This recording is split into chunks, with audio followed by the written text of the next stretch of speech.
Welcome to the Social Media Church podcast. I'm Neil Smith, joined by Aaron Magnuson. Aaron, welcome to today's podcast. Thank you. Happy to be here. Welcome, everybody. As a co-host, I think this is maybe episode number 10 or so.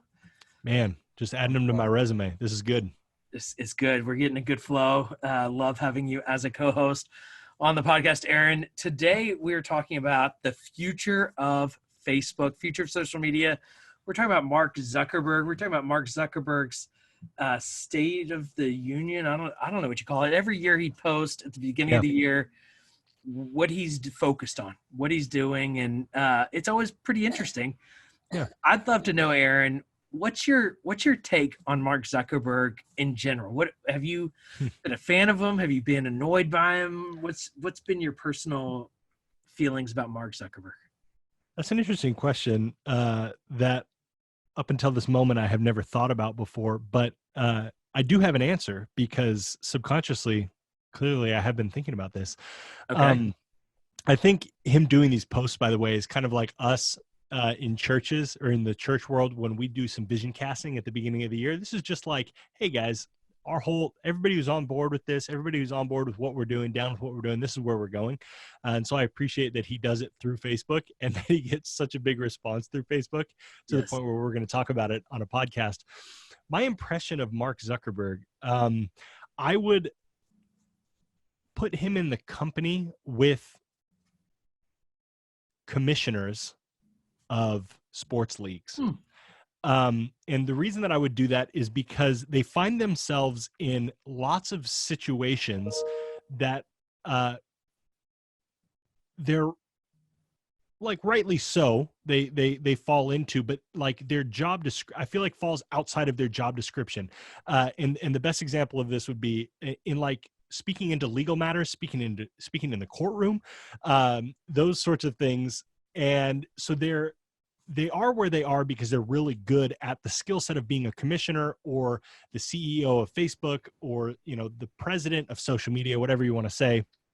But they find themselves going into these other waters. And when they enter into other waters that's outside of their skill set, those who are bold enough to go there, we criticize and we rip them to shreds. And so to me, when I look at Mark Zuckerberg, I read a post like this, it's articulate, it's well thought out. Yes. He's a genius. He's a really smart guy. He's got a clear vision for where he wants to take his league, Facebook, right? And certain commissioners are better than others. The NBA is doing a great job right now. NFL, not so much.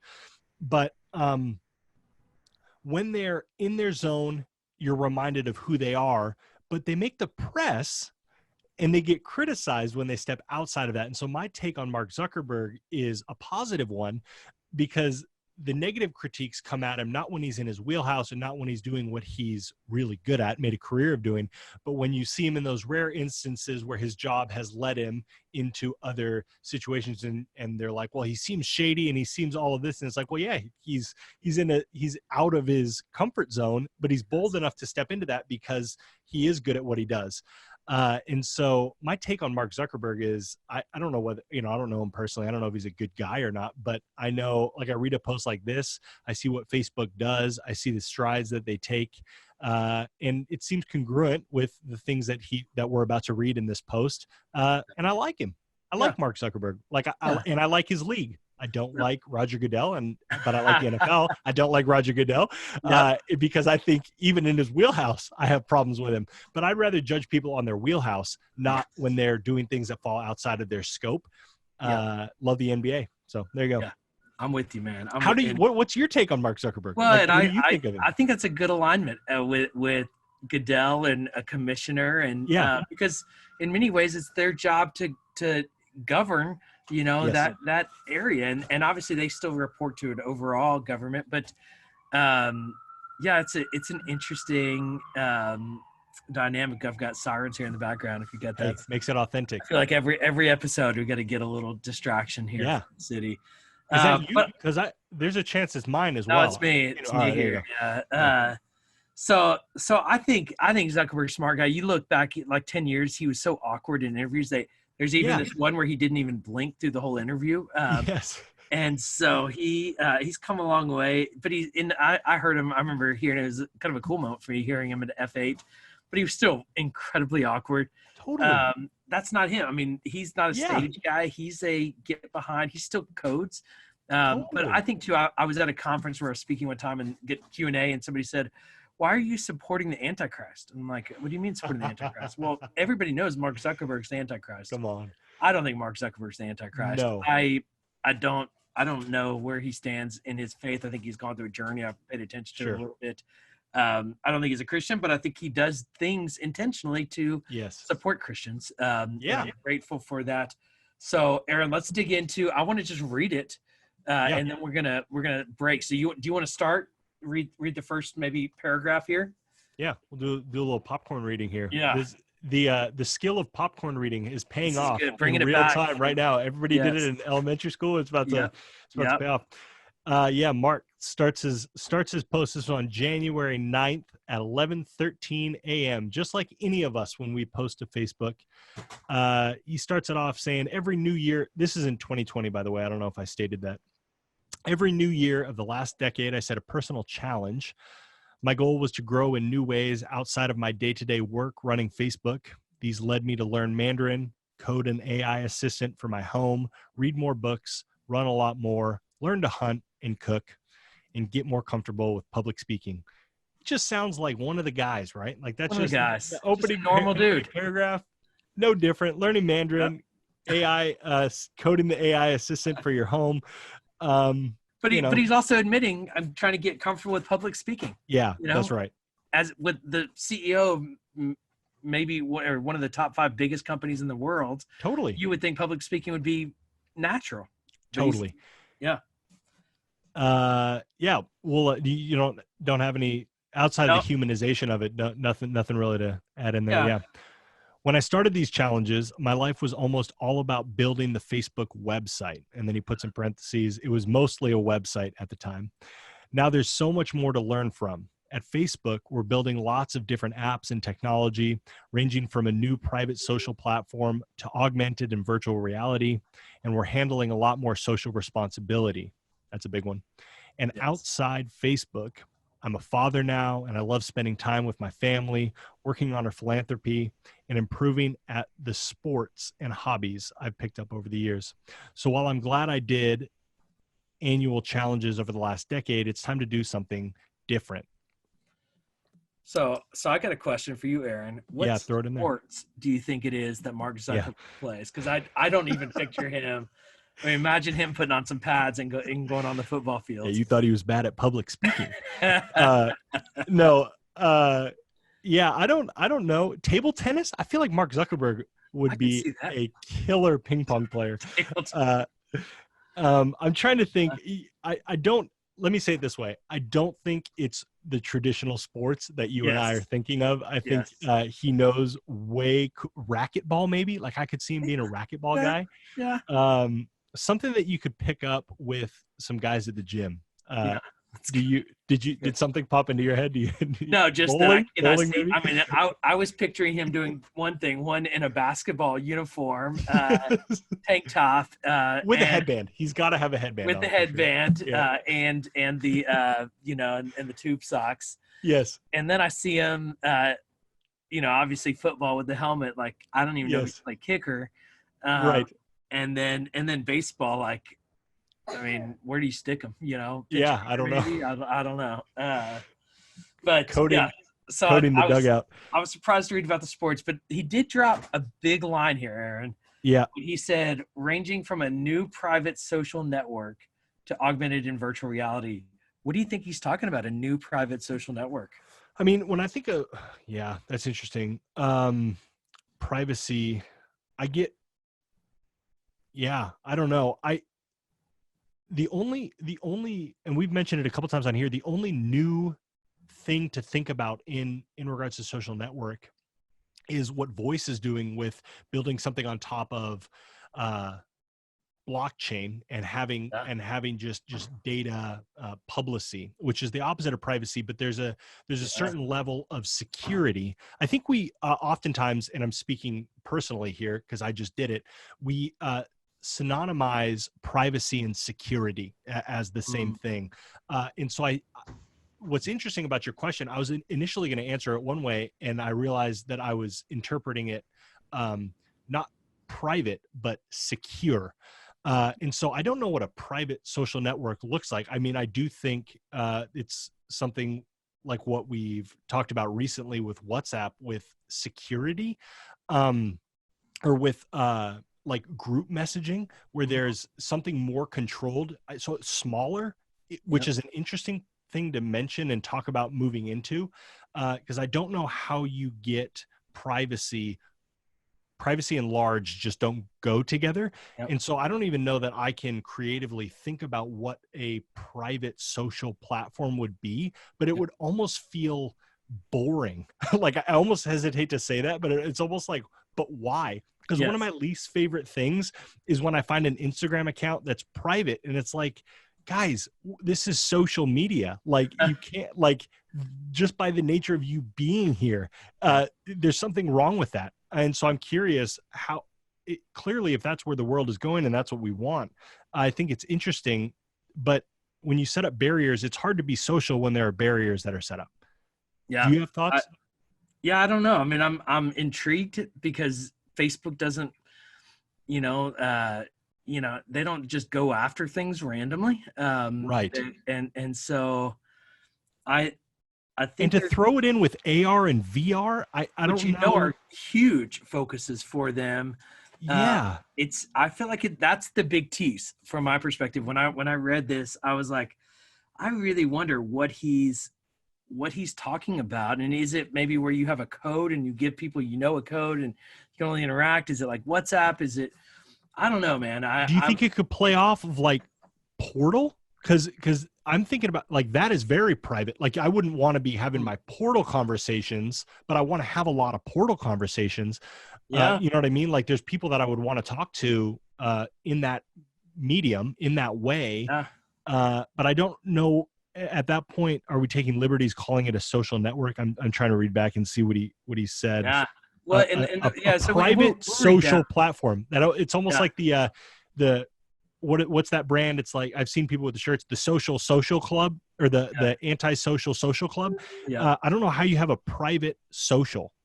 Those two words don't go together. So I'm just really curious what that looks like. And I think time will have to tell. So we'll have to see. I did, just going back to privacy is a big deal, but he's saying a private social network. Yeah. And so it's a new thing, or it's a new private social network. So it's not a new feature. I don't think so. It's a new network. Yeah, totally. So I think that's going to be interesting. Now, privacy is a big part of all of their platforms. And we're seeing that with like end-to-end encryption on Messenger. Yeah. When I was I randomly ended up at a meeting at Facebook's offices here in New York last week, maybe 2 weeks ago. And with the head of Oculus business relationships, or anyways, great guy. Yeah. And he was saying the big focus at Facebook right now is Portal integrating into business. And so Portal, we got a portal at our house. We got a portal we gave one to all the grandparents and all the aunts and uncles for our family to communicate. It's incredible, connected to our TVs.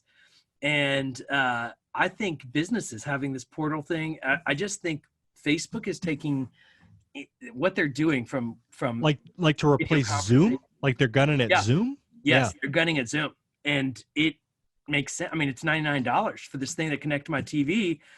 If I could connect conference room to conference room, right, I'm looking at $1,000. What I've done with hardware with Zoom, and this thing follows me around our living room in a high definition video. It's unbelievable. That's actually really interesting. I'm even going back thinking about, should I get rid of my Zoom subscription right now and use the budget for a portal? Anyways, that's interesting. Just use Facebook Messenger to do calls, because you can do so much with which we do anyways with our phones. Yeah. So it's going to be interesting. Let's keep going, Aaron. I'll jump into the next section. I'll pop in here. This decade, I'm going to take a longer term focus rather than having year-to-year challenges. I've tried to think about what I hope the world and my life will look like in 2030, so I can make sure I'm focusing on those things. By then, if things go well, my daughter Max will be in high school. We'll have the technology to feel truly present with another person, no matter where they are. And scientific research will have helped cure and prevent enough diseases to extend our average life expectancy by another 2.5 years. Here are some of the things that I think will be important in the next decade. Really So, quick, just yeah, super quick. The one thing yep, that jumped right off the page, we in the paragraph above that I read, he talks about AR, VR, and then he makes the statement. Um, well, actually, two things. I really like how he says the statement. I can make sure that I'm focusing on those things in 2030. So he is looking down the road, not getting caught up in the little things of today, but really focusing on what's going to go by the wayside and what's going to hold. That's just a good principle that we should have as leaders, anyways. But yeah, then he says, we'll have the technology to feel truly present with another person, no matter where they are. So that is unbelievable to me, where proximity, he is saying proximity does not matter and will yes, not matter the closer we get to 2030. yeah. Proximity, physical closeness, that's unbelievable. It is. And I think, though, Aaron, as you have interacted with used virtual reality, Yeah. I think the more you use VR, the more you can begin to understand what that means. And that might not mean that when you go into VR land, you can almost forget that you're a human. Yes. Like you almost become that avatar, and the way you interact with other avatars is very personal. And Yes. so I can begin to understand what that looks like. It's strange to conceptualize, but I think it is it's very cool in some ways. It's overwhelming in others, and Yes. maybe unhealthy in others as these new technologies become. Yes. All right, I'm going to jump in it. So then he breaks up, Aaron, into several different paths. And so maybe we'll just kind of skim through these, and we'll highlight Yeah. the path, and then see what we think about each area. So So the these are first the thing things that he has deemed as important for the next decade, and he for the kind of next titles them. decade. Yeah. So this is, I mean, he's speaking into what we can expect from Facebook over the next decade. Yep. So generational change. And so let me explain this a little bit. It says, when I started Facebook, one of the many reasons I cared about giving people a voice was that I thought I would empower my generation, which I felt had important things to say and weren't being listened to enough. It turned out it wasn't just my generation that felt marginalized and needed more voice, though, and those tools have given power to lots of different groups across society. Yep. So at the end of the day, he wants to give a voice to all generations. And this is where social media was transformative of mass media controlled change in many ways, where now everyone can have a voice. Seat Aaron, at the any table. thoughts on that generational change that you Yeah, I see? think it's important to think generationally, and I think it's a novel thing that he wants to tackle. Um, Never, especially with the term of okay boomer, and but prior to that, let's not forget the negative stigma surrounding what a millennial is. There has never been a more focused, because of how rapid things are changing, there has never been a bigger focus on the generations and what generation did you grow up in. And I think that is really valid, because people are all living together 10 years apart, living in completely different worlds, and the experiences of growing up in completely different worlds. And so I think it's really great that his focus is on the generations, because I think that is only going to increase, not decrease, where we might even be looking at having to name generations like every 5 years, because it's just such a different world Yeah. to grow up in. And so I think it's really good that the overarching idea that we need to focus on collaborating these generations together and not pitting them against each other, which ironically social media does. But I think the goal of Facebook is not for that to happen, but for there to be meaningful and rich conversations. And so to take a stab at trying to tie all of those together, which we, being a Bible audience, appreciate, because there's value in the young, and the Bible values the young, and it also says there's value in the old, but they need each other. And so that's what I hear Mark talking about here, and I think that's really awesome. Yeah, I love it. I mean, I think, and this is where I think Mark Zuckerberg is, people will, to me, it doesn't feel like he's about like, let's see how big we can grow so I can make more money. He's giving Yeah. away just like Bill Gates. Yeah. very generously the majority of his money. I mean, I think he's obviously going to be okay.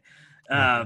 But he's really passionate about education, housing, healthcare, the environment. These are good things. These are things that I think are important Yes. to Jesus and for us as Christians. And he gives us a voice, and different people have different opinions. And I think that's cool. The other thing that he says in the last line is, over the next decade, we'll focus more on funding and giving a platform to younger entrepreneurs, scientists, and leaders to enable these changes. And so as an entrepreneur, that excites me. Yeah. And I think what that means, because as an entrepreneur, I know how hard it is of dealing with taxes, dealing with funding, like insurance, and like with a family, it's tough. Yes. And people don't take risks because they don't have it's so much harder. Now, I believe it's easier today than it's ever been. I can't imagine 30 years ago trying to start a company and start a business and Right. to manage some of those functions. So I think, yeah, very cool. He wants to create generational change, and that to me feels very positive, and empowering many voices at that conversation. Aaron, you want to jump into the next one? Yeah, the next thing that he talks about for his focus is a new private social platform. His first line is, "The internet gave us the supreme power of being able to connect with anyone, anywhere. This is incredibly empowering and means that our relationship and opportunities are no longer confined to just where we live. We're now a part of a community with billions of people in it. With all the dynamicism, culture, and economic opportunity that brings." And so then this is the key right here. But being part of such a large community, and all of our audience is about to be able to relate to what's said next, creates its own challenges and makes us crave intimacy. Yes. When I grew up in a small town, it was easy to have a niche and a sense of purpose, but with billions of people, it's harder and harder to find your unique role. So the new private social platform might look more like, I mean, I guess as I'm kind of refining my original statement, might just be more niche, which would almost point to like groups or private groups, which hopefully most of us and listeners here to this podcast have created with our churches. What do you think, Nels?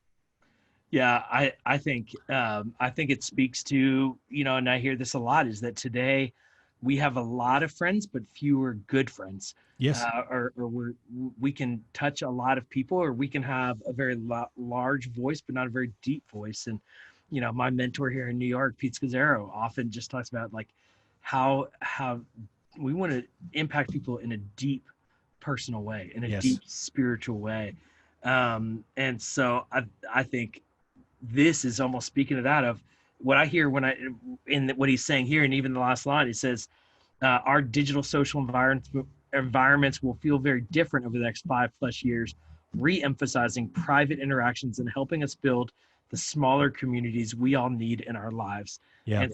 And you even see a focus on Facebook groups right now. Totally. And so, yeah, we're probably, we need mass communication, but really what we need is in what social side of it is, we need close, personal, intimate relationships. Yeah. That's good for us as humans. And so he wants to enable that. And I agree with that. I think that's a very good focus for social media moving forward. But I don't want to take away the big either. I want both, but in their respective areas. But it would be interesting to have that, because then you would be able to have some sort of, I mean, Google has done a great job of this. I have a Google Pixel 2.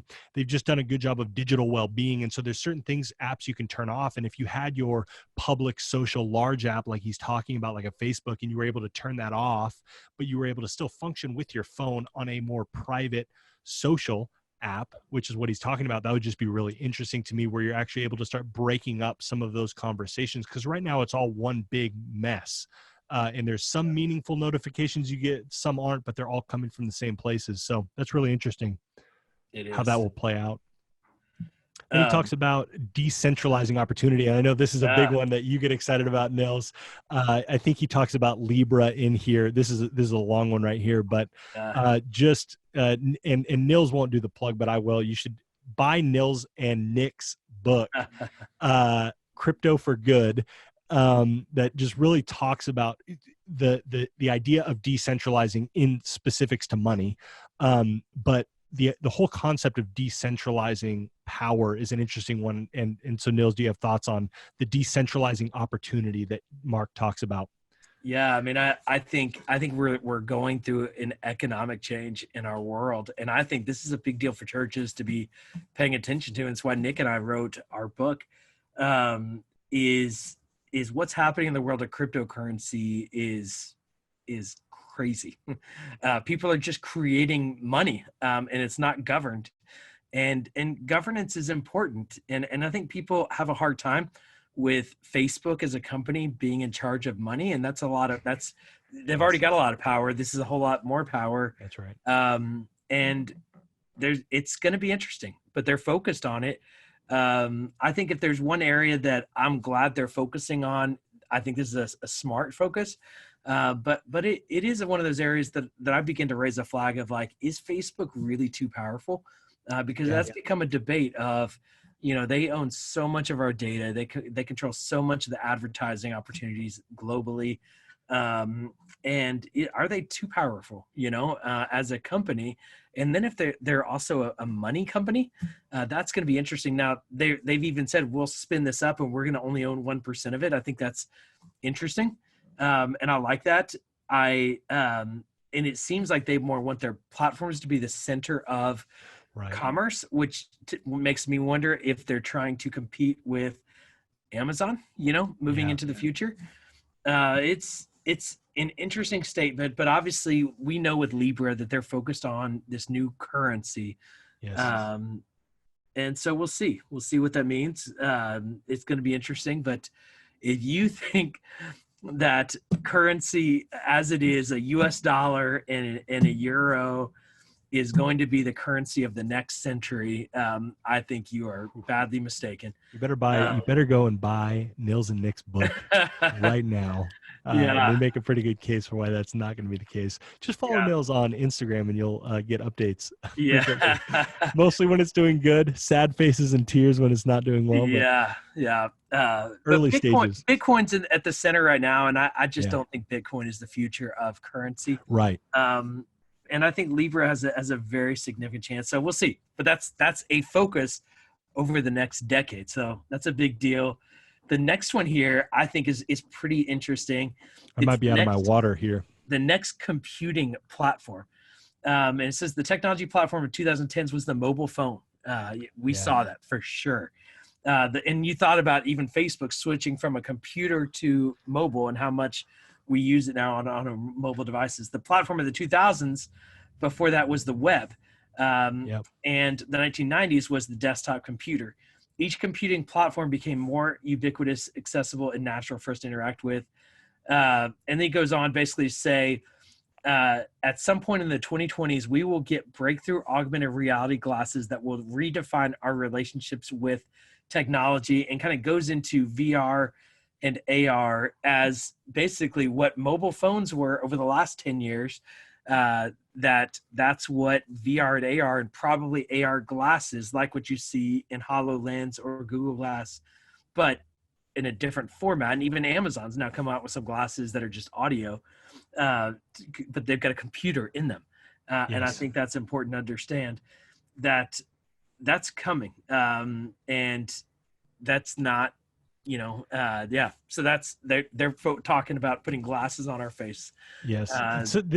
It's just interesting, right? Because this is where some people choose to draw the line. Like you were like, no, Facebook with money, I might hold up a flag here. I'm not comfortable with Facebook maybe monopolizing all of the different areas of my life. Some people very quickly draw the line here where it's like, no, something over my eyes, interacting with a world that isn't there. The idea that we're going to have chips implanted in us or something, right? Contact lenses. I tend to be on the opposite end of that, where I'm like, this is unbelievable. I really can't wait for this. Yeah. But what he's talking about, it is really hard to even understand. I mean, I remember 2010, and I remember just having what was called a dumb phone, not a smartphone. Yeah. And I lived in that world. I had that thing, and the world I live in now has already made me forget what that was like to not have apps on my phone, to not be able to access the internet on my phone. But there was clearly a world where I was okay with not having any of that on my phone. And so when I think about the future, what am I going to be doing where I can't even believe I was okay with a phone? And Yes. it makes me think it has to be something that I don't have to hold. It has to be something that isn't inconveniencing me with having to tap, even like having, like, it should, my phone or whatever it is should just know what I need when I need it, how to do it, my routines, those sorts of things. Yeah, I don't know, man. I can't even make a guess at what it would be, but glasses are an easy thing to think about, or contacts, but I don't know. Yeah, it's, and one of the things that's interesting from a shift at Facebook is I still remember an interview with Mark Zuckerberg, and it was probably 7 or 8 years ago, where they said, is Facebook, there's a lot of rumors that Facebook was going to come out with a phone. And so the Facebook phone, and they asked him, like, is Facebook, and he's like, no, we're not a hardware company. We're a software company. We make a website and an apps. We don't make hardware. Well, then they bought Oculus. They got into the hardware game. They're clearly not, backing out of the hardware game.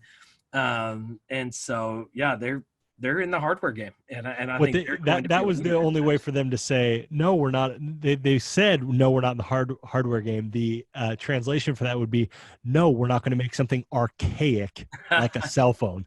Yeah, because they're making future technology, Bingo. not exactly things that you are already think this there. is the pinnacle. This is not the pinnacle.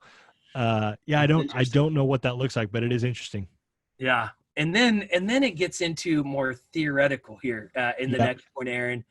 And this is interesting. And I think this is maybe where some Christians are going to have some issues as well. And he says, new forms of governance. Yes. Is the title. One of the big questions for the next decade is, how should we govern the large new digital communities that the internet has enabled? Yep. Platforms like Facebook have made trade-offs on social values we all hold dear, like between free expression and safety, or between privacy and law enforcement. So on and on. One way to, in the next paragraph, one way to address this is through regulation.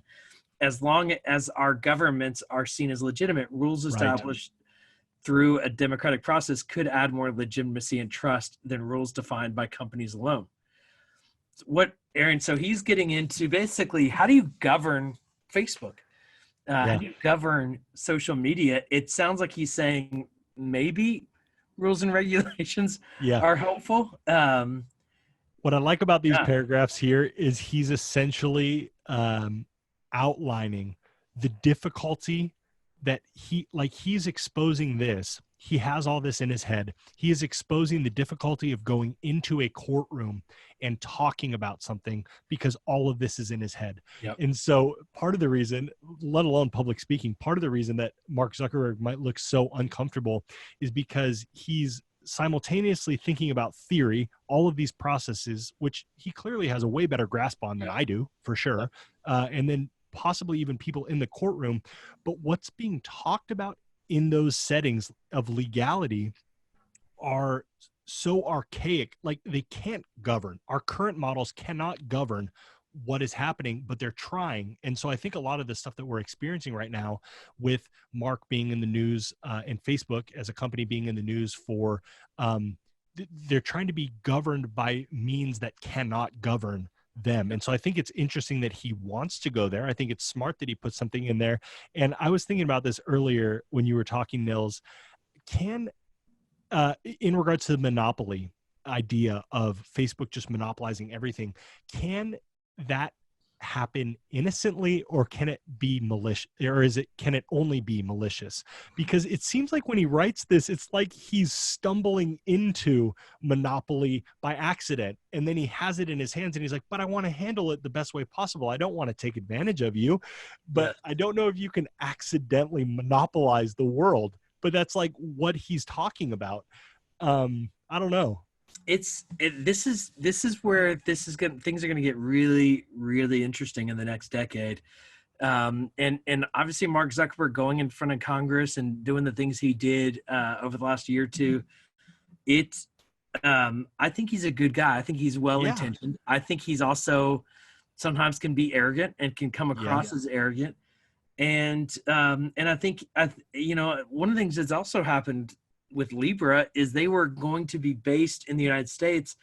Because of all the stuff of the government, they've actually decided to be based in Singapore now, I believe, not in the United States. Fascinating. And I think that has to do with him almost saying, I don't know that the government is competent enough to regulate us. We need regulation. I'm not arguing with that. Yes. But the people that are making decisions around regulation aren't competent in understanding what we do and how this works to create effective regulation. So I think that's how, I think we all agree, like, like laws are a good thing. Rules are a good thing. They create good structure for our culture and in our countries, and those that have a bad structure, fall apart, or bad leadership. And and the internet is a new world, and it needs healthy governance. And I think Facebook has generally done a very good job of creating good, safe places for people to interact. And there's obviously issues that have happened and mistakes that have been made. Sure.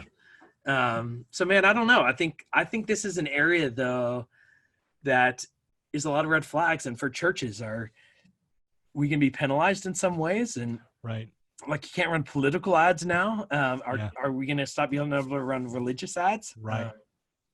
We don't know what some of these government policies will be on the internet and on social networks going into the future. And so, but it is a priority, obviously, here to Mark Zuckerberg over the next decade. So, I don't know.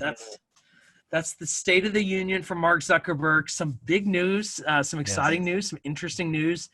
But I think what we know is social media will continue developing. It will continue changing. New ministry opportunities will be birthed every day, and ministry opportunities that exist today might not exist again tomorrow, or still tomorrow, because things change. And we don't know where this is all going, but Mark gives a pretty robust plan here, or outline as to where but it all boils down to relationships, right? And that is what we're in the business of, both connecting people in relationship with Jesus, but also finding Jesus and growing in that through relationships with each other. And so nothing that Mark states here is in direct opposition to that.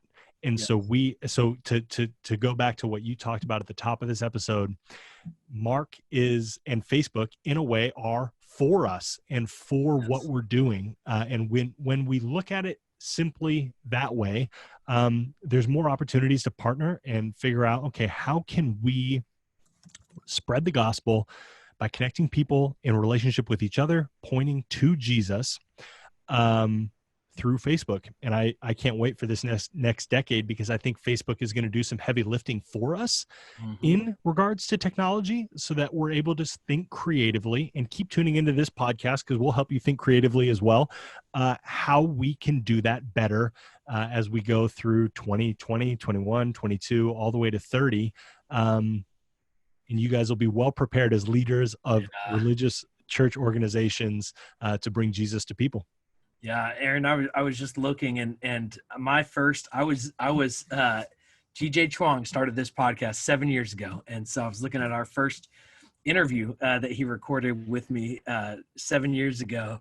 Wow. And this conversation has been taking place and maturing and changing and developing. I had hair. Can we just talk about how long 7 years feels? We're talking, Mark Zuckerberg is talking about a decade here, and we're talking about this podcast being 7 years old, and it feels ancient, right? Yeah. It really does. I mean, that was early day. I mean, in many ways, that was early days of Facebook. Right. And so while so that was basically half of Facebook's life has been lived now since that first conversation with DJ. 7 years ago, had you even written the social media guide yet? No. Well, I had just started writing it. That's an interesting ask. That was probably right. Like, think about that, Nils. Think about that. We're closer to half a decade with you writing a book on how to interact with social media, and we're already talking about things 10 years down the road. it's unbelievable what happens in Wow. 5 years, even 2 years, you know? Yeah. Yeah. Crazy, crazy days. It will be interesting and exciting, and we're going to be here. That's right. I'm committed to this, Yes. or I'm committed to handing this off to somebody who will steward this for the long haul, because social media is not going anywhere. That's right. Ministry opportunities online aren't going anywhere. They're only increasing, and we want to help be the guides to help you find the right path for your church and be ahead of these technologies and maximizing to accomplish your ministry goals. So thanks so much for listening to this episode of the Social Media Church podcast. Make sure you go to the website, socialmedia.church.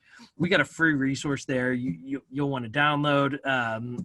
Go check out all the links, and we'll have a link to this post from Mark Zuckerberg there in the show notes, and other in Libra and all the other things that we talked about. So go get that information, go connect, go listen to some other podcasts, and go connect with other people and serve your church and community well on social media. Thanks for listening. We'll talk to you on the next episode.